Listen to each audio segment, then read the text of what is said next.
Structure of the shell में हमने shell membrane, cytoplasm और न्यूक्लियस देख लिया था। ठीक है, अब हमारा अगला है एंडोप्लाज्मिक रेटिकुलम। ये क्या है? जो भाई शेल है, शेल के अंदर एक डबल मेम्ब्रेन, जो साइटोप्लाज्म है ना, इसी में क्या होता है कि डबल मेम्ब्रेन आपका नेटवर्क होता है। ठीक है, ये जो एंडोप्लाज्मिक रेटिकुलम है, ये क्या करता है? शेल को एक मैकेनिकल सपोर्ट देता है। मैकेनिकल सपोर्ट जैसे कि एक ह्यूमन बॉडी के जो बोन्स होती है, वो क्या करती है? उसको मैकेनिकल सपोर्ट देती है। ठीक है, सिमिलर वही काम शेल के अंदर एंडोप्लाज्मिक रेटिकुलम करता है। ठीक है, ये क्या करता है? शेल मेम्ब्रेन को न्यूक्लियस मेम्ब्रेन से कनेक्ट करता है। और ये 2 टाइप्स का होता है, एक तो rough endoplasmic reticulum and second is smooth endoplasmic reticulum. अब डिफरेंस क्या है इनमें? रफ एंडोप्लाज्मिक रेटिकुलम में क्या होता है? ये जो भी इसकी ये बोन्स जैसी दिख रही है आपको, जो इसको एक रिजिडिटी देती है, तो ये क्या करता है? यहाँ पे इसके साइड में क्या होते हैं? राइबोसोम्स आपके कनेक्ट रहते हैं, ऐसे इससे पास में, इसके इस तरीके से। ठीक है, तो जब ये चिपक जाते हैं तो इसको बोलते क्या? Rough endoplasmic reticulum. वहीं जहां पे जब ये नहीं होते हैं, ठीक है, जहां पे ये राइबोसोम्स नहीं पाए जाएंगे, तो उसको हम क्या कहेंगे? Smooth endoplasmic reticulum. तो बस यही है। ठीक है, तो एंडोप्लाज्मिक रेटिकुलम का मेनली काम क्या है? शेल को मैकेनिकल सपोर्ट देना। अगला है हमारा mitochondria.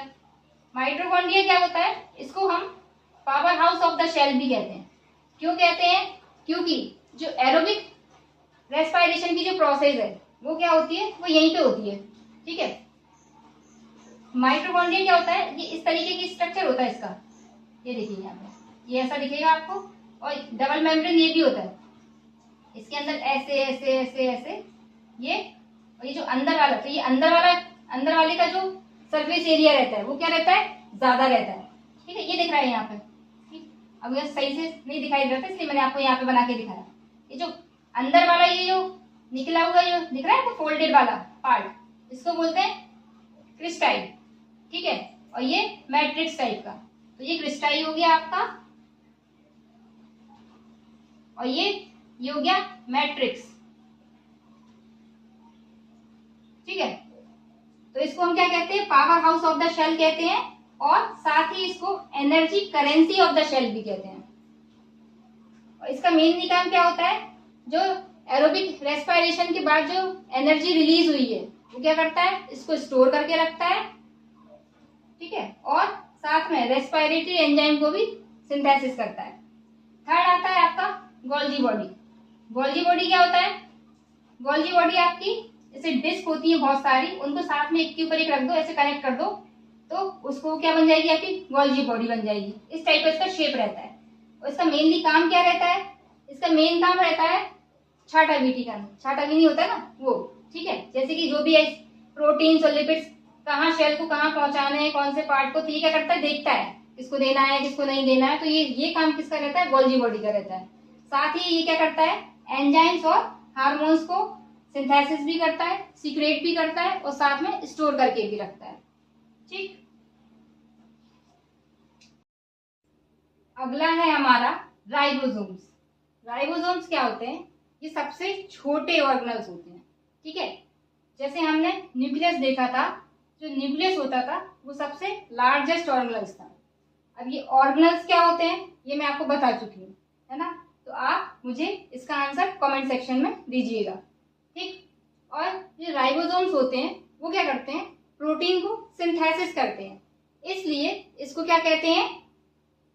Protein factory of the cell. साथ ही ये क्या करते हैं? प्रोटीन के साथ में ये आरएनए को भी कंटेन करते हैं। आरएनए क्या होता है? Ribo nucleic acid. ठीक है, अगला है हमारा लाइसोसोम्स। लाइसोसोम्स क्या होते हैं? ये एक तरह, इनको आप कहते, ये क्या एक तरह से आप, ये सैनिक होते हैं। सैनिक का काम क्या होता है? कोई भी अगर दुश्मन आएगा तो उसको डिस्ट्रॉय कर देगा, पहले ही खत्म कर देगा देश पे अगर अटैक करेगा तो। वैसे ही लाइसोसोम क्या करता है? इसको हम सुसाइड वैक्स भी कहते हैं। ये क्या करता है? शेल के अंदर कोई भी हार्मफुल अगर सब्सटेंस उसको लगेगा कि ये सेल को नुकसान पहुंचा रहा है, ये सेल के लिए हार्मफुल है, तो ये क्या करेगा, ये एक एंजाइम को उसके ऊपर सीक्रेट कर देगा। मतलब ये एंजाइम सीक्रेट करता है, ये क्या करता है उस पर एक तरह से जैसे छिड़क देते हैं ना अपन, तो उस तरीके ये उसको डिस्ट्रॉय कर देगा। ठीक है, तो इसीलिए इसको क्या कहते हैं, डिस्ट्रॉय। ये क्या करता है, डिस्ट्रॉय फॉरेन सब्सटेंस। साथ ही ये शेल के अंदर भी जो शेल्स डेड हो चुके हैं या फिर जो शेल क्या हो चुके हैं आपके पुराने हो चुके हैं, ओल्ड हो चुके हैं, जो अब शेल डिवीजन वगैरह में अब किसी काम के नहीं है, तो वो क्या करता है, उनको भी क्या करता है, डिस्ट्रॉय कर देता है। इसलिए इसको इंट्रासेलुलर डाइजेशन भी कहा जाता है। ठीक है, साथ ही ये क्या करता है, नंबर ऑफ एंजाइम्स को कंटेन करता है। मतलब इसके साथ पास में ये क्या करता है, बहुत सारे एंजाइम्स को रखता है। अगला आता है सेंट्रियोल्स एंड या फिर सेंट्रोसोम्स। ठीक है, ये क्या, ये देखिए, ये आपको इसका स्ट्रक्चर ऐसा होता है, ये इसके अंदर ये जो ये और ये क्या है, ये सेंट्रियोल्स है। ठीक है, इसका काम क्या होता है, ये मेनली एनिमल शेल में होता है, और जो शेल डिवीजन होता है उसको ये क्या करता है, इनिशिएट करता है और रेगुलेट करता है। इनिशिएट यानी कि स्टार्ट करना, ठीक है, और रेगुलेट करना तो समझ रहे हो, उसको देखना। ठीक, तो रेगुलेट करता है और इनिशिएट करता है। साथ ही ये क्या करता है, जो स्पाइंडल फाइबर्स होते हैं और जो एस्टर्स होते हैं उनको क्या करता है, उनको भी फॉर्म करता है।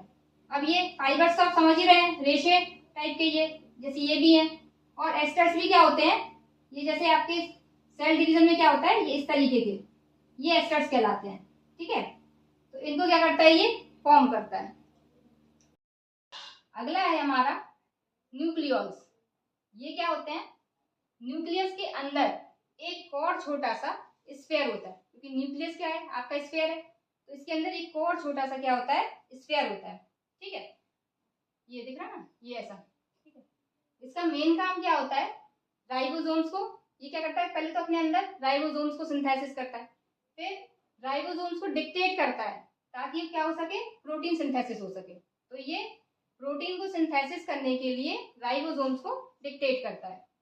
ठीक है, और ये साथ में क्या करता है, इसके लिए आरएनए को स्टोर करता है और फॉर्म भी करता है। अगला है हमारा क्रोमेटिन फाइबर्स।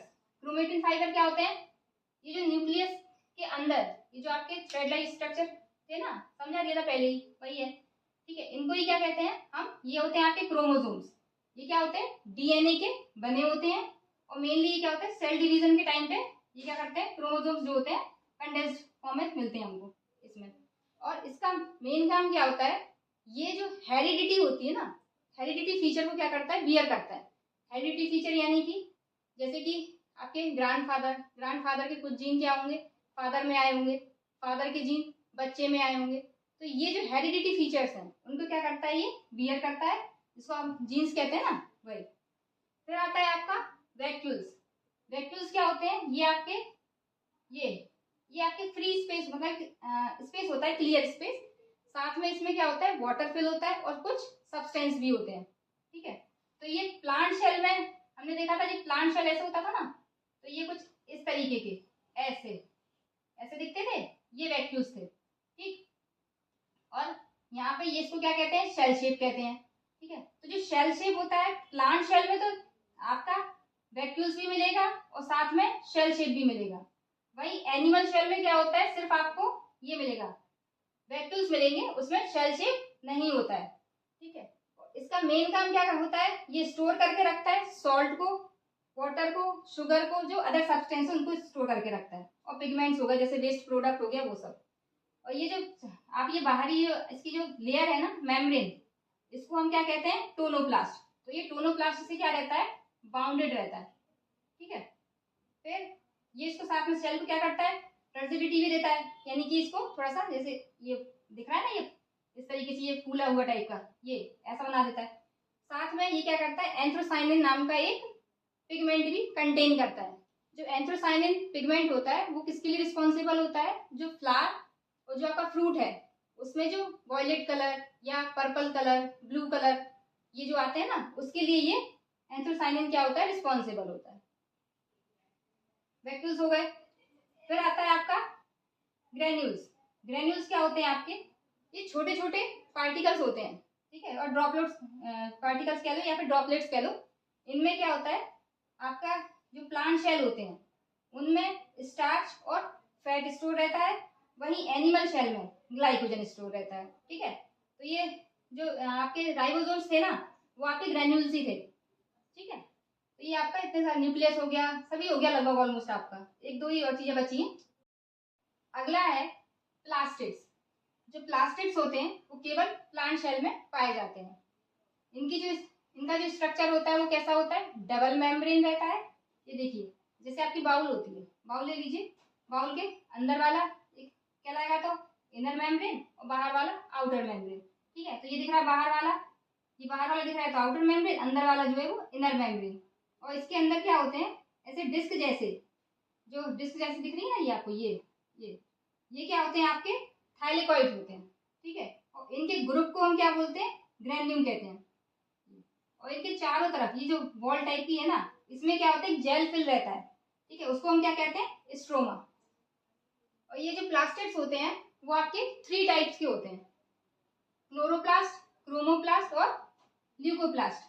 जो क्रोमोप्लास्ट होता है वो ग्रीन कलर का होता है, और ये जो सोलर एनर्जी होती है उसको क्या करता है, ये ट्रैप करके रखता है ताकि फोटोसिंथेसिस की प्रोसेस हो सके।